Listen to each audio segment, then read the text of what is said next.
I'd like to talk about Japan and its culture. Japan is a country located in East Asia, and it is well known for its unique culture, which is a mix of traditional and modern influences. I've always been interested in Japanese culture, ever since I was a child. I remember watching Studio Ghibli movies, and being fascinated by how the characters looked and acted. I also remember being interested in the traditional Japanese music that was used in the films. I think my interest in Japanese culture began with these films, and my desire to know more about the culture they came from. I've read a lot about Japanese culture, and I have even had the opportunity to visit the country.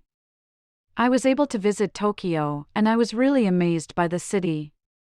I was also able to visit some of the traditional Japanese temples and shrines. I think that my interest in Japanese culture has been further stoked by my visits to the country. I really want to learn more about the culture, and I think that it would be a lot of fun to learn more about the country and its people.